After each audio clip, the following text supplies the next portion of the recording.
Et pour cette vue de haut, nous retrouvons dans un instant, je l'espère, Richard de Sèze et notre invité du jour, François-Daniel Mijon, qui est auteur et fondateur de l'Institut Thomas More, et qui donc va présenter une œuvre théâtrale à propos de Thomas More.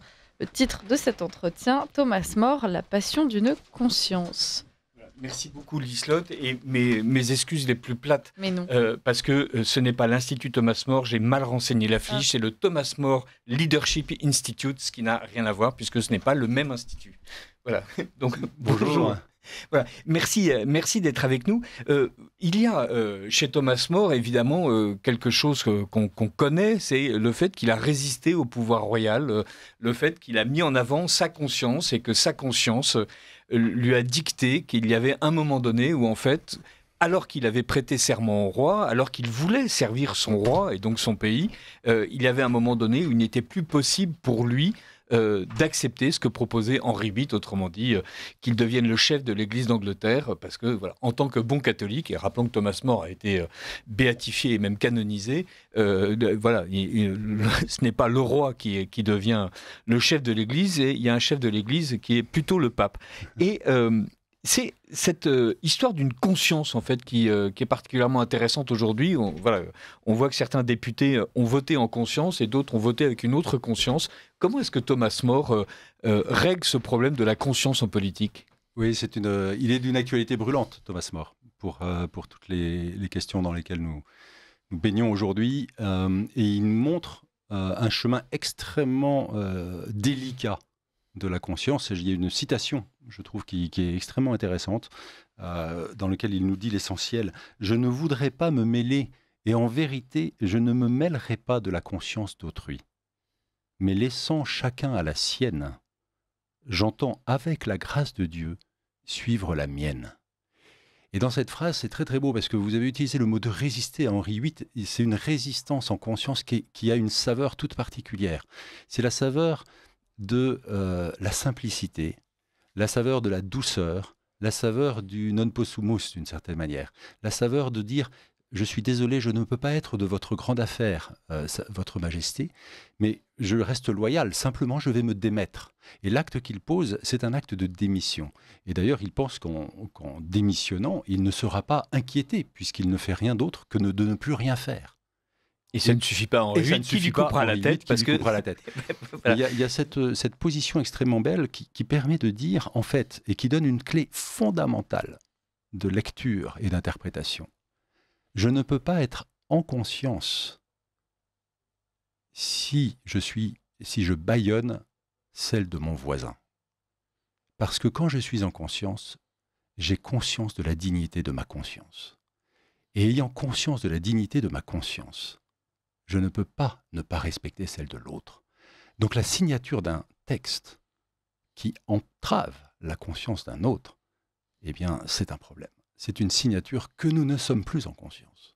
Vous voyez, la conscience, c'est ce respect profond de la dignité de chacun d'entre nous qui nous permet de vivre ensemble. Peut-être au prix d'un dialogue musclé, peut-être au prix, d'ailleurs, c'est dans le dialogue que se forge la conscience. Mais si la conscience se ferme, elle entrave la conscience de l'autre pour pouvoir imposer non plus un agir en conscience, mais une idéologie. Alors, ce qui est intéressant chez Thomas More, c'est qu'il a commencé assez jeune, si j'ose dire, à être conscient. Il passe quelques années chez les Chartreux, mais après il rentre en politique et avant même qu'Henri VIII ne règne, il s'oppose déjà à Henri VII, son père, qui s'apprêtait à escroquer les Anglais en leur faisant peser une pression fiscale indue. Genre, là aussi, je veux dire, aucun rapport avec l'actualité. Et Thomas More décide que non, en fait, il ne va pas faciliter la vie au roi et il se bat pour que l'impôt ne soit pas levé. Absolument, il a 24 ans. Voilà. D'ailleurs, le chancelier de l'échiquier de l'époque revient vers le roi Henri VII en disant « Un jeune freluquet qui a à peine quelques poils de barbe au menton vient de vous mettre en échec ». C'est la première fois que le roi a été mis en échec par le Parlement en Angleterre. Et effectivement, c'est Thomas More qui s'élève contre un impôt indigne. En fait, l'enjeu était de lever un impôt pour financer le mariage de la fille d'Henri VII, et donc il considérait que ce n'était pas du bon usage de l'argent public. Donc très très jeune, il prend le risque de la conscience. Et c'est très intéressant parce que la conséquence de cela est l'emprisonnement de son père, une amende assez lourde pour son père, et lui doit partir. Et son père est ruiné, il est exilé. Il est exilé, donc des vraies conséquences. Et c'est cet événement-là qui va déclencher, quelques années plus tard, en 1523, le désir de Thomas More, lorsqu'on va lui demander d'être représentant du Parlement, de demander à Henri VIII 2 faveurs. D'abord, il refuse, et ensuite, il demande 2 faveurs à Henri VIII qui insiste. Il lui dit, écoutez, puisque vous insistez, la première faveur que je vous demande, c'est que si je fais mal mon travail, ne m'en voulez pas, c'est vous qui insistez. Et la deuxième, c'est que ce que vous me demandez n'aura de sens que si chaque député, chaque parlementaire peut décharger sa conscience sans aucun risque d'être inquiété. Et c'est ce fameux discours du 18 avril 1523 dans lequel Thomas More, pour la première fois, formule la nécessité de la liberté d'expression parlementaire et du respect de la conscience du Parlement pour que le régime parlementaire ait un sens. Je n'étais qu'un jeune homme à l'époque et pourtant cette première lutte a marqué ma vie entière. Elle m'a préparé à d'autres combats, d'autres sacrifices qui allaient venir. Elle m'a conduit bien des années plus tard à revendiquer pour les membres du Parlement la liberté d'expression et de conscience, à savoir que sans crainte d'être puni, tout homme puisse décharger sa conscience et donner hardiment son avis sur toute question qui serait débattue au Parlement. Voilà. Vous nous prenez en fait par la main en commençant par installer Thomas More dans sa cellule. Voilà, il est en train d'attendre son exécution. À peu près sans illusion sur la manière dont les choses vont évoluer. Une fois qu'on est au cachot avec Henri VIII, les jeux sont faits. Et c'est l'occasion pour vous d'imaginer comme une série de lettres que Thomas More écrirait à une communauté. Alors, on sait que Thomas More a écrit des lettres, vous vous en êtes inspiré, notamment les lettres à sa fille. Mais là, il en profite pour récapituler sa vie et expliquer comment à chaque instant, enfin pas à chaque instant, au grand moment, et il a pesé le pour et le contre. Il a à chaque fois choisi une ligne de crête qui n'est pas hypocrite, qui est courageuse, qui n'est pas le fait de vouloir être dans l'opposition absolue, qui est de vouloir en fait servir son pays à l'intérieur de ce que son pays lui offre comme possibilité juridique, légale, institutionnelle. C'est ça. Et l'intuition de cet ouvrage, donc Thomas More, La passion d'une conscience, c'est bien cela. C'est en fait de faire parler Thomas More à travers 8 lettres qui reprennent des moments clés en fait, où il a eu à engager sa conscience et simplement en reprenant les mots qu'il a couchés sur le papier lorsqu'il était en captivité, dans ce fameux ouvrage du dialogue du réconfort, qui est un épais ouvrage de travail, mais qui donne des clés de discernement majeures. Et c'est vrai que ce spectacle nous prend par la main pour vivre, pour essayer d'avoir cette rencontre avec l'ami de toutes les saisons, comme l'appelait Erasme, de rentrer dans cette amitié de Thomas More qui veut nous dire qu'il y a une paix, qu'il y a une joie, que ça vaut la peine en fait de vivre en conscience, parce que ça fait du bien à soi, ça fait du bien aux autres, ça fait du bien commun, tout simplement. Et donc c'est ce chemin, ce ton de l'intimité, de la rencontre qui nous est proposé. Et c'est Samir Siad qui est un acteur professionnel qui lui prête sa voix, vraiment enthousiasmé par la question de la conscience, et Jean-Luc Guillard qui lui prête son charisme d'improvisation au piano. Et donc ça nous donne un moment particulièrement riche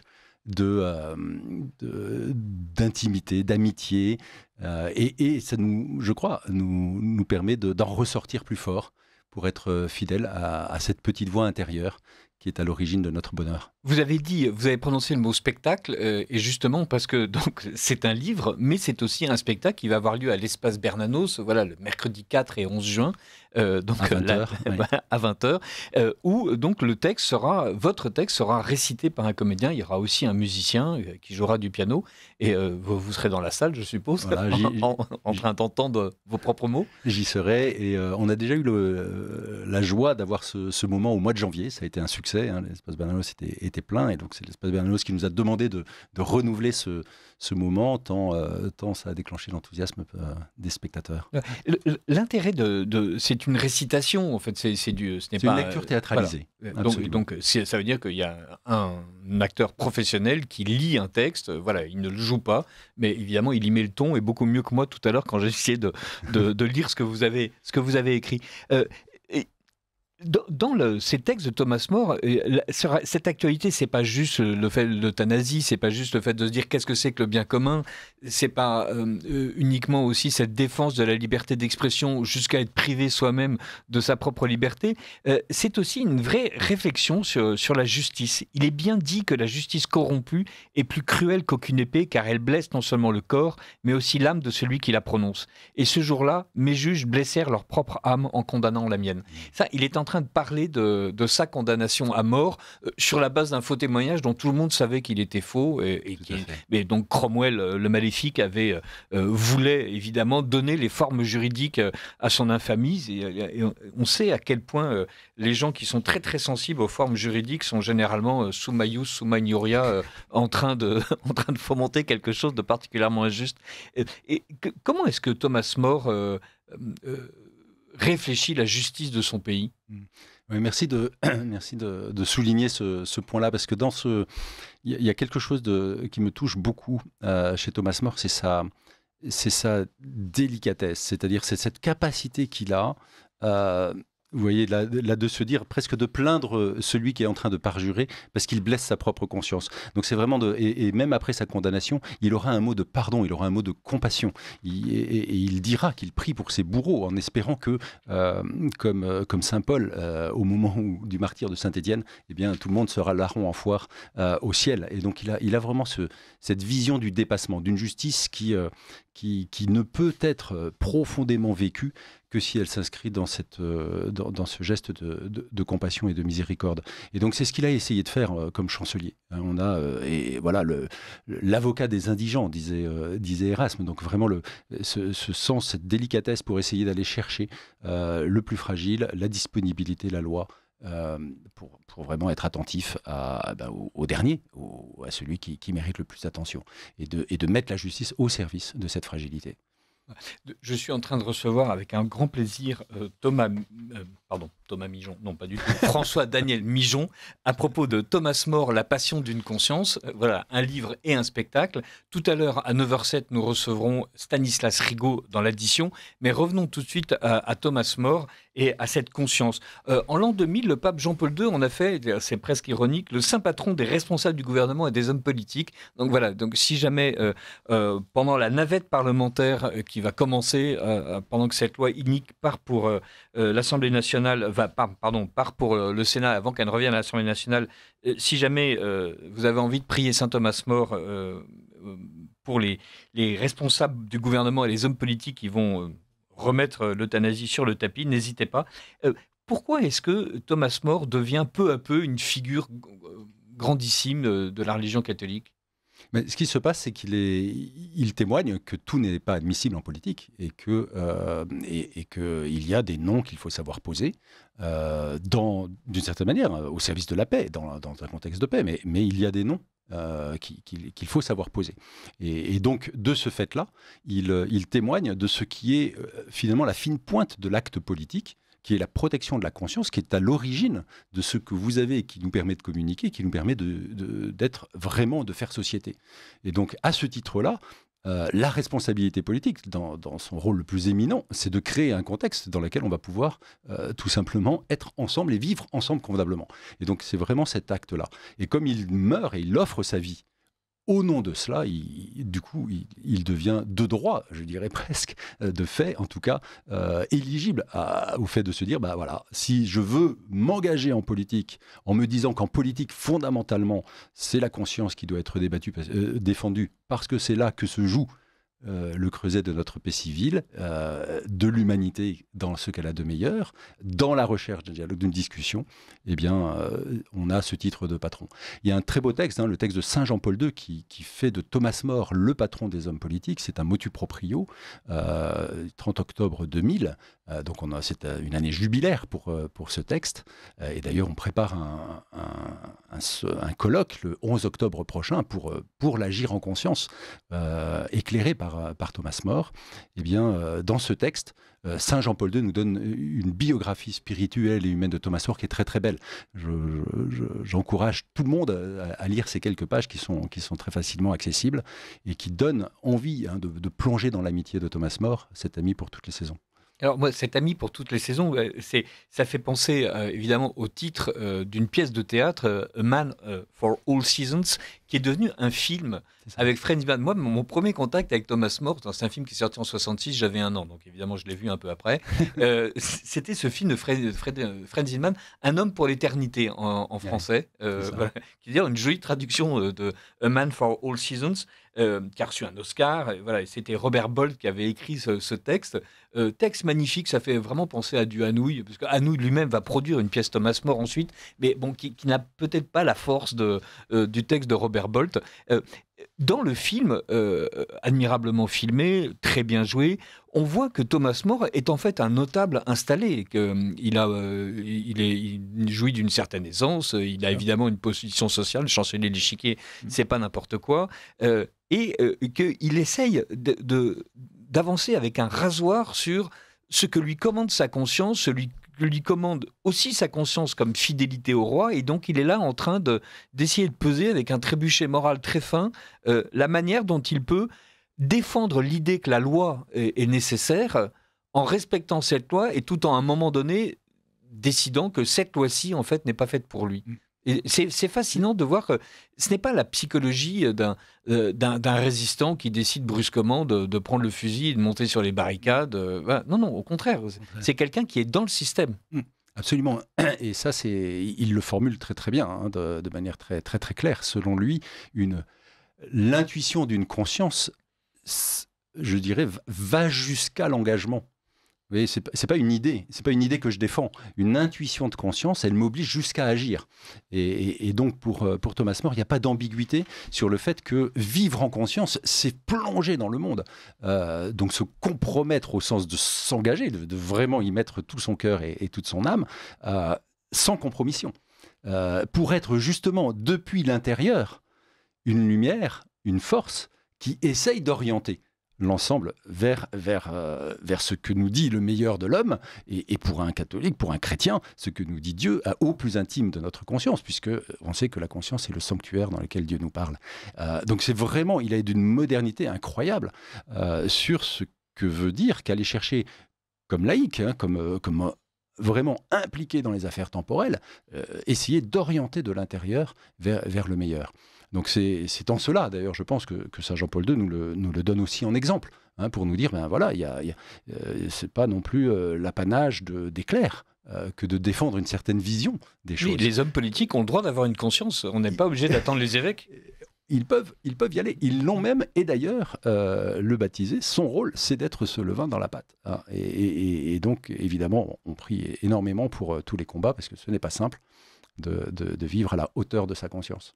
Mais c'est une joie. Dans le livre que vous avez écrit, donc, de Thomas More, La passion d'une conscience, donc, dans ces lettres que vous avez imaginées en vous appuyant sur les écrits de Thomas More lui-même, est-ce qu'il y a un passage dont vous vous êtes dit j'ai vraiment été très content parce que j'ai réussi à exprimer ce que je voulais Oui, il y en a. Il y en a plusieurs, de la première à la dernière page, avec un peu de chance. De la première à la dernière page, parce que ceux qui me connaissent un peu me disent mais comment ce livre peut-il exister ? Et je leur ai simplement dit, je crois que c'est un cri du cœur. Donc c'est quelque chose qui m'a été donné et qui, voilà, je suis très très heureux que ce texte soit là. Je l'ai fait avec beaucoup de joie. C'est aussi l'amitié avec Samir Siad et Jean-Luc Guillard qui m'ont inspiré. Ces deux personnes phénoménales et qui... Moi, je me suis dit, mais si seulement il pouvait y avoir un texte qui... Donc là, il s'agit du pianiste et du récitant. Voilà, parce que l'histoire de ce texte, en fait, c'est d'abord cette histoire d'amitié. Je suis allé à l'Espace Bernanos et j'ai vu Jean-Luc Guillard accompagner un texte et je me suis dit, mais quel charisme que ce Jean-Luc. Samir Siad a déclamé au Parlement de Strasbourg le texte sur la liberté de conscience et je me suis dit, mais quand j'ai entendu ces mots de Thomas More déclamés par Samir, voilà, et je me suis dit, mais ce serait tellement beau qu'ils nous rendent présents, qu'ils nous permettent de plonger dans l'actualité de Thomas More. Et c'est partant de cette amitié-là qu'est venu ce texte. Bon, il y en a un qui me touche beaucoup, c'est la fragilité. Pourquoi ? Parce que je trouve qu'on veut caricaturer quelqu'un qui est fidèle à sa conscience en disant qu'il est opiniâtre, en disant qu'il est obtus, qu'il est... Voilà, ça c'est l'idéologie caricature la conscience en la niaisant. et en disant voilà, l'obtus, voilà, l'incapable de penser différemment. Alors que la conscience est tout le contraire. La conscience, c'est justement une conscience ouverte qui se questionne, qui doute, qui doute non pas qui doute d'elle-même pour sans cesse chercher la réalité et se laisser dépasser par une réalité sans jamais l'enfermer dans ses propres limites. Donc la conscience, elle est d'une noblesse incroyable. Et il y a cette phrase de Thomas More qui est très très belle, qu'il écrit à sa fille Meg, avec laquelle il a une relation très affectueuse. Il lui dit Meg, je me réjouis que Dieu nous ait fait la grâce à tous deux de désespérer de nous-mêmes pour ne mettre notre confiance qu'en lui. Et voilà, voilà. Serais-je fidèle à ma conscience ? Dieu seul le sait. Et cette conscience qui à la fois s'agenouille devant plus grand qu'elle pour pouvoir être fidèle à ce qu'elle reçoit de plus grand. Et c'est une leçon magistrale d'humilité et de force dont on a besoin. Quand dans les combats que nos hommes politiques, que nous avons en tant que citoyens à porter, dans ce cours du monde, qui est d'une violence rarissime, et qui nous oppresse, comment rester des témoins de paix, des témoins d'unité? Eh bien, par la conscience. Mais dans une conscience qui désespère d'elle-même, non pas au sens péjoratif du terme, mais pour mettre sa confiance en Dieu, pour recevoir ce cadeau de la fidélité. Et Thomas More est vraiment là jusqu'au dernier souffle, et c'est ce qui lui permet de sourire, c'est ce qui lui permet d'avoir de l'humour quand il monte sur l'échafaud, c'est ce qui lui permet de se dire et d'avoir cette parole de pardon à ceux qui le condamnent, et 500 ans après, de faire triompher Time Tries Truth, de faire triompher la conscience au-delà des siècles, au-delà des temps, au-delà de l'espace, et d'en parler ce matin. On en parle ce matin. C'est peut-être, vous venez de prononcer le mot humour. Effectivement, Thomas More, elle avait la réputation d'être très drôle. Voilà, il y a beaucoup d'anecdotes.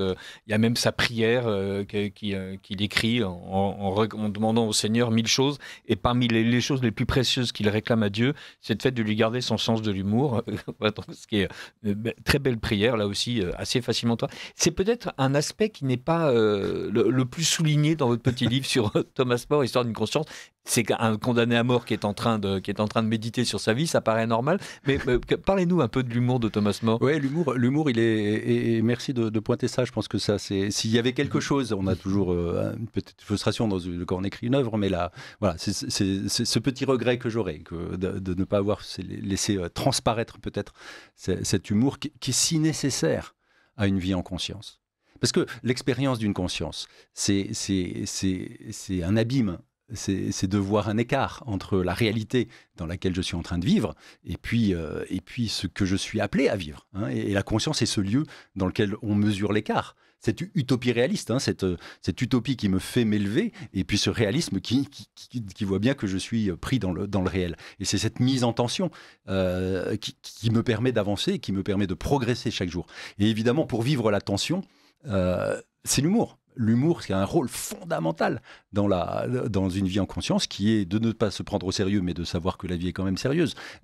Et puis d'essayer d'avancer. Et quand on échoue, quand on faillit à notre conscience, et ben de pouvoir se relever sans en faire un plat pour pouvoir passer à l'étape d'après. Et puis toujours agir du meilleur de soi. Parce qu'on sait bien que la culpabilité nous enferme dans un passé, nous emprisonne. Et donc se réconcilier avec soi, c'est une fonction de l'humour. Donc l'humour est une chose grave, en fait. C'est une chose très, très grave. Et il n'est pas étonnant. L'humour est une chose sérieuse, en tout cas. Voilà, une chose sérieuse. Et il n'est pas étonnant que Thomas More, qui a pris ce chemin de la conscience depuis très jeune, comme vous le disiez tout à l'heure, depuis les Chartreux, dans ce temps qu'il prend pour essayer de discerner quelle est sa place, de prendre très, très au sérieux sa sainteté, mais de se dire qu'elle va être vécue, engagée au cœur des affaires temporelles, eh bien, se disent, pour vivre cet écart-là, sourions. Alors, Cromwell, lui, qui manquait singulièrement d'humour, donc se débrouille pour que Thomas More, qui est le signe, en fait, d'une rébellion vis-à-vis du roi, voilà, donc quelle que soit la justesse de sa position et quels que soient les tourments de sa conscience, Cromwell décide qu'il ne doit y avoir qu'une seule tête, et pour qu'il n'y ait qu'une seule tête chez les Anglais, il lui faut la tête de Thomas More. Et Thomas More est condamné à être hanged, drawn and quartered, c'est-à-dire étranglé jusqu'à suffocation, mais pas jusqu'à la mort, émasculé, éviscéré, décapité et découpé en morceaux, car telles sont les mœurs joyeuses des Anglais pour l'édification des foules et le plaisir des honnêtes gens. Et donc, Henri VIII, qui est un type vraiment sympa, dit bah non, finalement, on va juste lui couper la tête, ce qui est plutôt pas mal. C'est ça. Je pense que Henri VIII sait que c'est un ami qu'il décapite. Et ça, c'est probablement le drame. Alors, on n'est pas après dans qui suis-je pour risquer ce genre d'hypothèse, mais c'est vrai qu'après, la vie d'Henri VIII part complètement en vrille, si je peux m'exprimer ainsi. Elle était déjà, elle était déjà compliquée, mais il avait quand même, lorsqu'il est accédé au pouvoir, il déclenche quand même chez les humanistes ils se disent, finalement, ça va peut-être être un bon roi. Et là, je pense que effectivement, il sait bien parce qu'ils ont été amis, ils ont été conseillers et d'ailleurs, c'est à Nouilles, dans cette pièce de Thomas More ou L'Homme libre, qui vient d'être réédité et qui est un très très bel ouvrage pour rentrer dans Thomas More, qui fait dire à Henri VIII, c'est toujours embêtant, quand on parle avec vous, Thomas More, il y en a toujours un troisième, votre conscience. Et il était un petit peu comme Hérode avec Jean-Baptiste, heureux de l'entendre, mais toujours un petit peu gêné. Lors de ce spectacle, Thomas More, La Passion d'une conscience, donc, va être joué à nouveau 2 fois en juin. Vous préparez un colloque. Quand vous avez fondé le Thomas More Leadership Institute, pourquoi choisir en fait cette figure-là ? Parce que la raison d'être du Thomas More Leadership Institute, le TMLI, c'est de donner des clés du leadership intégral. C'est-à-dire d'aider nos auditeurs, maintenant il y en a plus de 1500 qui sont passés, de leur donner des clés très très précises pour unifier leur vie intérieure et leur vie extérieure. Et donc d'agir en conscience et une conscience éclairée par la foi. Et à cette époque, moi je connais déjà Thomas More un petit peu comme un ami. Et il me vient de manière extrêmement... c'est l'année où on n'est pas loin des années où Saint Jean-Paul II nous le donne comme exemple. Et je me dis, mais si on veut donner ces clés de manière concrète à des laïcs engagés dans le monde pour unifier leur vie, qui mieux placé que Thomas More, qui est cet apôtre de la dignité inaliénable de la conscience. Donc, il nous reste 1 minute, c'est le moment de rappeler que nous recevions François-Daniel Mijon pour son ouvrage Thomas More, La Passion d'une conscience, qui est aussi un spectacle qui va être joué à l'Espace Bernanos, donc mercredi prochain, 4 juin, et là, mercredi suivant, le 11 à 20h, spectacle admirable qui permet de redécouvrir Thomas More pour ceux qui le connaissaient déjà un peu, ou de découvrir Thomas More tout court, à travers un texte qui est 8 lettres fictives que Thomas More écrit aux gens qu'il aime, mais que vous avez rédigé à partir de ces vrais textes, puisqu'il a une œuvre littéraire abondante, et aussi à partir de ce vraies lettres à sa fille. Merci beaucoup François-Daniel Mijon. Merci à vous.